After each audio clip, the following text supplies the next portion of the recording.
बस में होते। परमात्मा को ना तुम्हारा धन चाहिए, प्रभु को ना तुम्हारा तन चाहिए, प्रभु को केवल तुम्हारे भाव चाहिए। एक कथा है जज की, सत्य कथा है जो मैं सुना रहा हूं।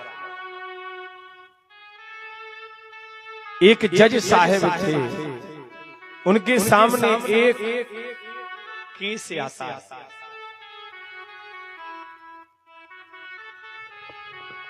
एक केस आया, कौन सा केस?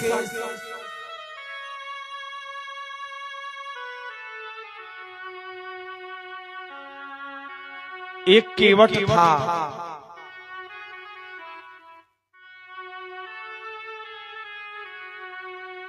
एक केवट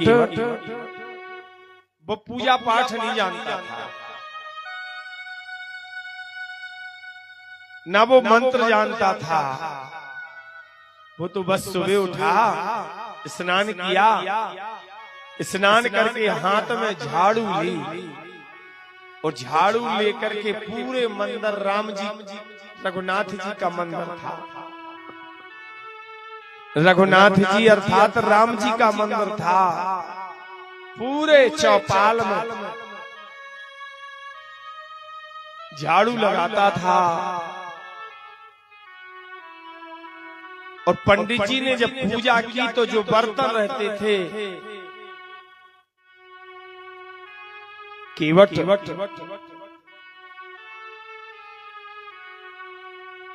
उन बर्तनों को धो दिया करता था, पोछा लगाता था। और संसार कहीं चला जाए, केवट भगवान रघुनाथ जी के मंदिर में बैठ के राम राम राम राम का उच्चारण करता था। एक दिन की बात, केवट गरीब था,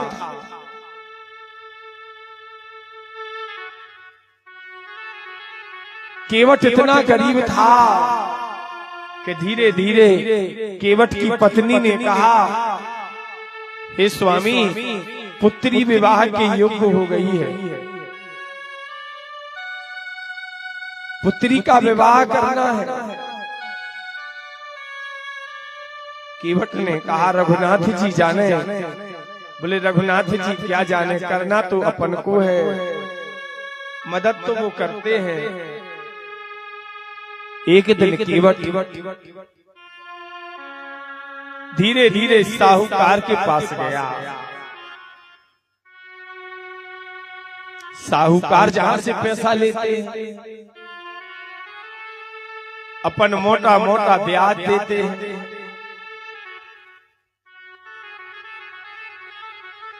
साहूकार जी के पास जब केवट आया, साहूकार जी को हाथ जोड़ के कहा, साहूकार जी, हमारी बेटी विवाह के योग्य हो गई है, कुछ पैसा दे दो, हमारा घर लिख लो, हमारी जमीन लिख लो, परंतु हमको पैसा दे दो। और जैसे हमारी बेटी का विवाह हो जाएगा, कुछ दिनों में मूल के सहित, ब्याज के सहित मूल आपकी लौटा देंगे। साहूकार ने केवट के लिए पैसा दे दिए। और जब पैसा लेकर के केवट अपने घर आया, बच्ची का विवाह बड़े धूमधाम से किया, रघुनाथ जी की सेवा करता है। और रघुनाथ जी की सेवा करने के पश्चात मजदूरी करने जाता है। मजदूरी करके एक एक पैसा जोड़ता है और एक एक पैसा, एक एक दाम जोड़ के साहूकार का पैसा चुकाने को जाता है।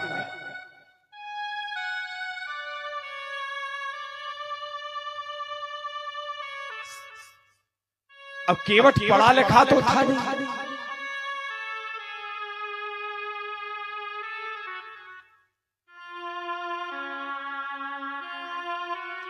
अनपढ़ था, हिसाब हो गया, किताब हो गया। साहूकार ने केवट से कहा, जाओ तुम, एक कब्जा लिख के दिया। साहूकार ने चुक्ति का कागज जो केवट को देना है वो केवट को नहीं दिया। साहूकार ने उस कागज को अपनी ही डायरी के अंदर रख लिया। अब केवट तो साहूकार का पैसा चुका के आया, रघुनाथ जी के दरबार में खड़ा हो गया। रघुनाथ जी से प्रार्थना करने लगा, हे रघुनाथ जी बड़ी कृपा की, हे रघुनाथ, हे रघुनाथ,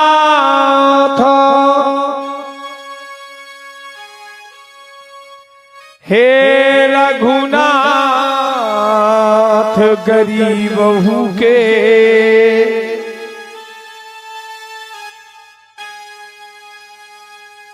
होते सदा रखवार जहां,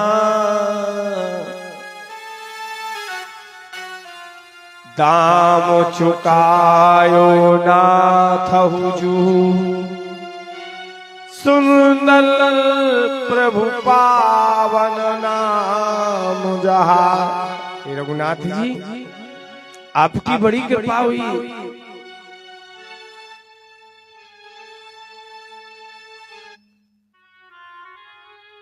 केवट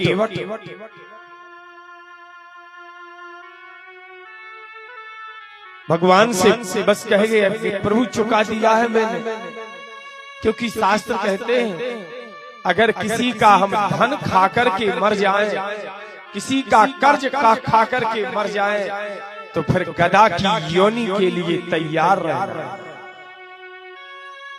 भगवान करे कभी कोई किसी का पैसा खा के ना मरे। अगर हम किसी का पैसा नहीं चुका पाए और अकस्मात संसार से चल बसे, तो गधा बन करके लदे रहोगे, जीवन भर बोझ उठाते रहोगे। जब तक वो पाई का चुक नहीं जाएगा, तब तक एक गधा की योनि के बाद दूसरी गधा की योनि, तीसरी गधा की योनि, उस गधा की योनियों में जाना पड़ता है।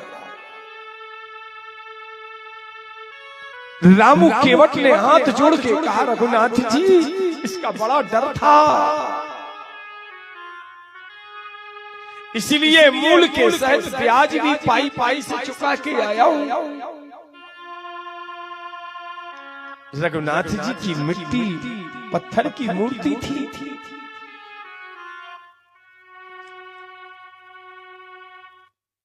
पुजारी जी आए, रामू केवट के नेत्रों से आंसू देखे, बोले भैया क्यों रो रहे? बोले बस रो नहीं रहे, राम जी से प्रार्थना कर रहे थे।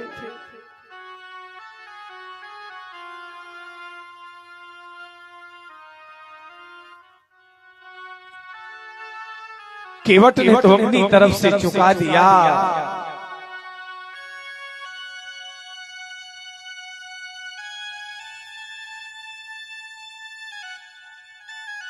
परंतु एक दिन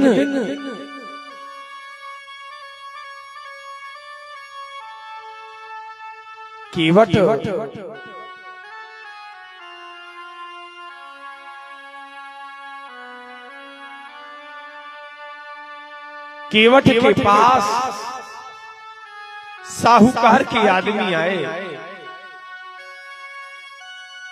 साहूकार के आदमियों ने आकर के कहा, भैया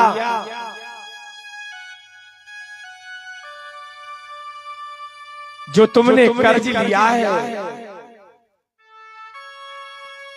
वह कर्ज चुका दो। साहूकार ने बुलाया है। केवट कहने लगा, भैया हम तो पाई से चुका के आए हैं,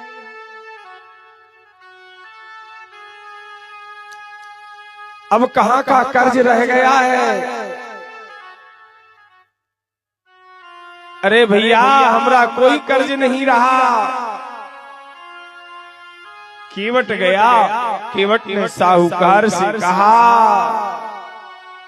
नेत्रों में आंसू भरे हैं, रो रहा है। हे साहूकार, मैं गरीब हूं,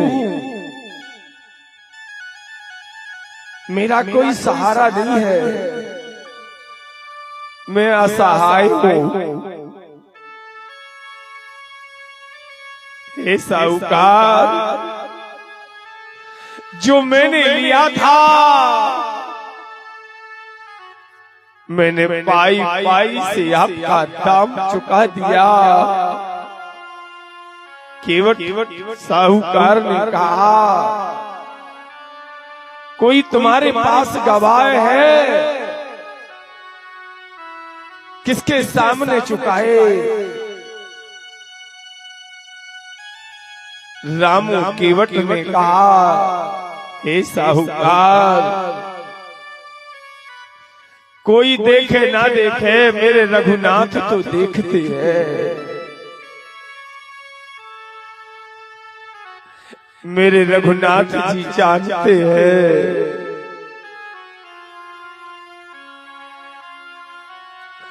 मेरे रघुनाथ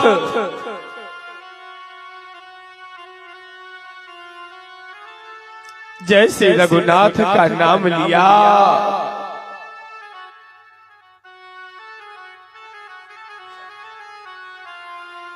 परंतु इनके पास कोई सबूत नहीं था।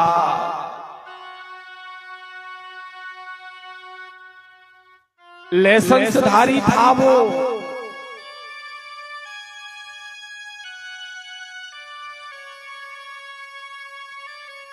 उसने जाकर के कोर्ट में अपनी डायरी को पेश कर दिया। जैसे डायरी जाकर के कोर्ट में पेश की,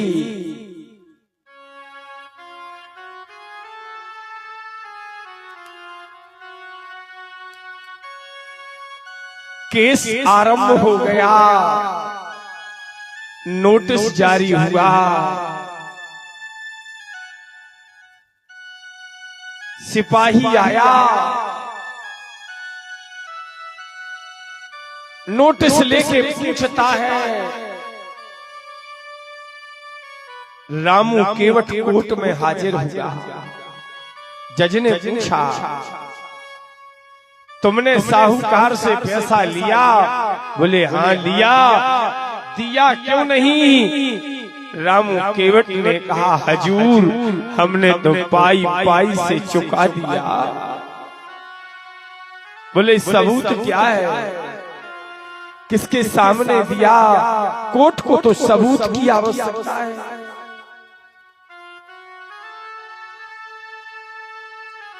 सबूत कुछ नहीं है। केवट ने कहा, मेरा गवाह रघुनाथ जहां, जिनके जग के रखवार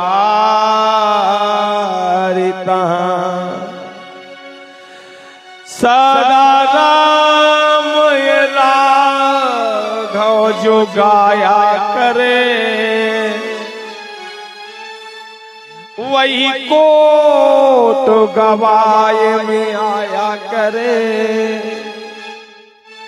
उसने कहा, प्रभु मुझे संसार में किसी पर विश्वास नहीं है, परंतु मुझे विश्वास है कि मेरे रघुनाथ जी। मजिस्ट्रेट ने कहा, रघुनाथ के नाम नोटिस जारी करो। अब सिपाही नोटिस लेके आया तो रघुनाथ नाम का कोई आदमी नहीं, पूछने लगे भैया कोई रघुनाथ नाम का आदमी है? सब लोगों ने कहा भैया हमारे गांव में तो रघुनाथ नाम का मंदिर है, रघुनाथ जी है। सिपाही ने कहा तो हम क्या करें? वो नोटिस जाकर के रघुनाथ जी के मंदिर में थमा दिया। आज कोट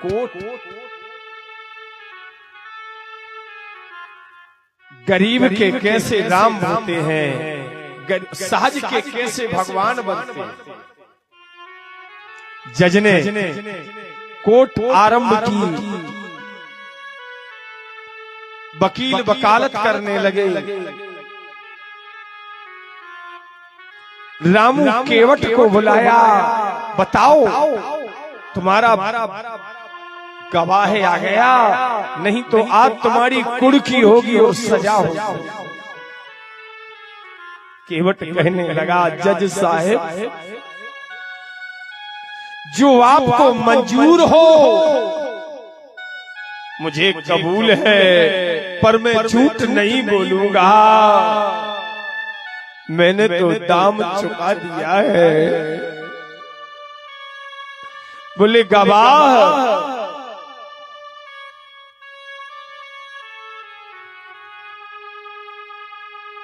उसी समय हाथ जोड़ के रामू केवट जज देख रहा है। रामू केवट रघुनाथ जी को पुकार रहा है, प्रभु आसहारे के सहारे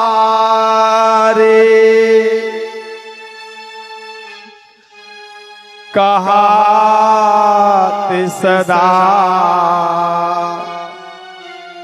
रघुनाथ हमारे हो प्यारे सदा। जो कोट गवाह न आप बनो। हे रघुनाथ जी, अगर इस कोर्ट में तुम गवाह नहीं बनोगे, जो कोट गवाह जो आप न बनो, तो दरवाजे पे झाड़ू कौन लगाए? आपके दरबार पर ड्योढ़ी पर कौन आएगा? अगर मैं झूठा। जज ने हाजिर किया, बुलाया केवट, बुलाओ तुम्हारा गवाह।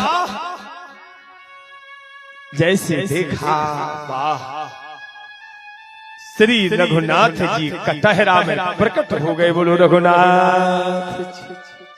ये सत्य कथा है, अभी हद से हद 50 वर्ष पुरानी कथा है। किसी ने देखा नहीं, परंतु कचहरा में एक व्यक्ति खड़ा हो गया। केवट ने कहा, हजूर हमारे गवाह मौजूद हैं। जज ने पूछा, तुमने देखा है? तुमने देखा है कि रामू केवट ने साहूकार का पैसा चुकाया? रघुनाथ जी ने कहा, हाँ मैंने देखा, चुकाया है।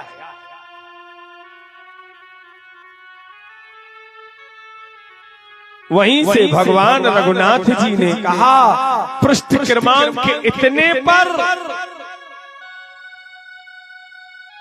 साहूकार के हाथ का लिखा पर्चा चुक्ति का उसी डायरी में मौजूद है।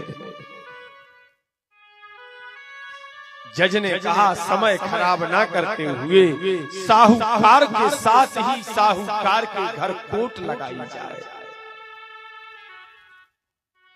कागजात डायरी मंगाई गई। डायरी में उसी क्रमांक पर वो कागजा मौजूद, चुक्ति लिखा हुआ।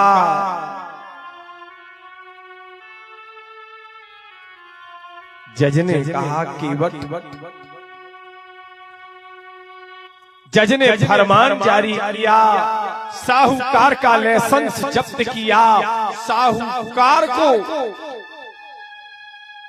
जेल हुई, परंतु जज ने साहू केवट से कहा, केवट ऐसी तुम्हारी कौन सी भक्ति है जिसके कारण रघुनाथ जी अपना घर छोड़ के कोट में आ गए?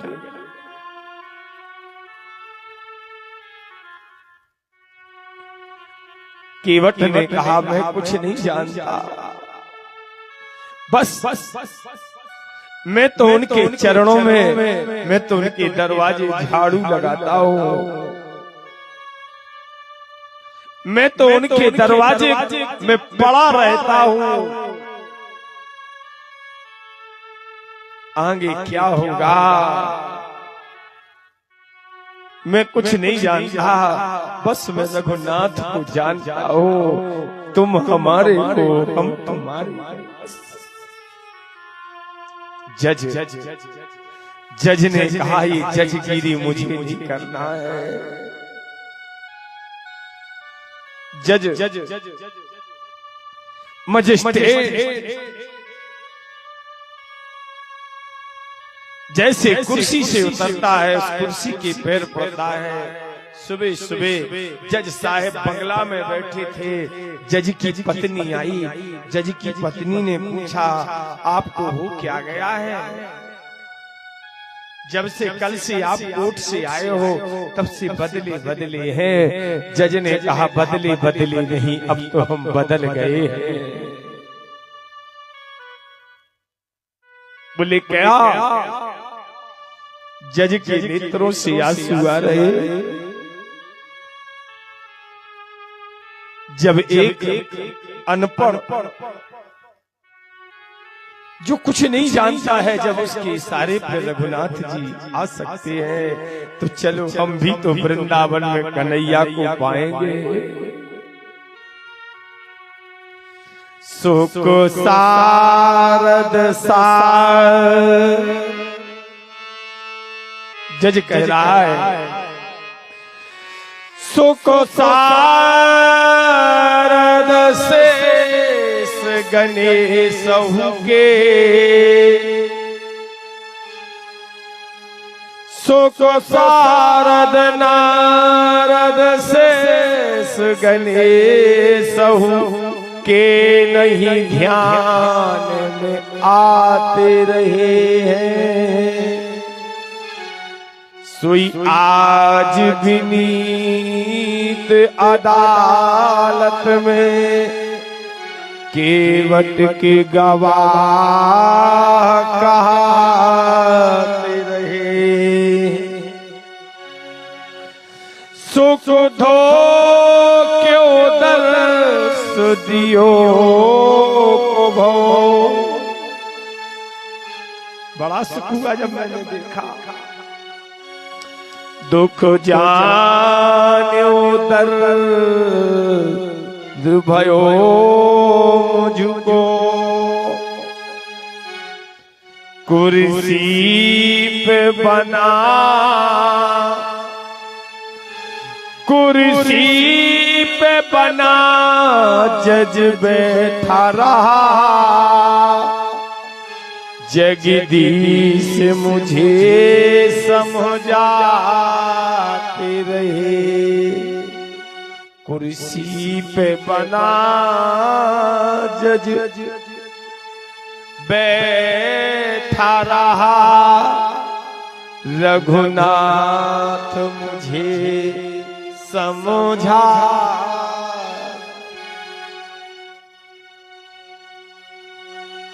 तो भगवान केवल भाव के भूखे हैं। काहे के भूखे हैं? भगवान को क्या चाहिए? भाव। भगवान को न धन की आवश्यकता है, न मेरे प्रभु को तन की आवश्यकता है। अगर है तो केवल भाव। अगर भाव है तो हम भाव से पार हैं। बोल वृंदावन बिहारी लाल। सीताराम सीताराम सीताराम सीताराम सीताराम सीताराम सीताराम सीता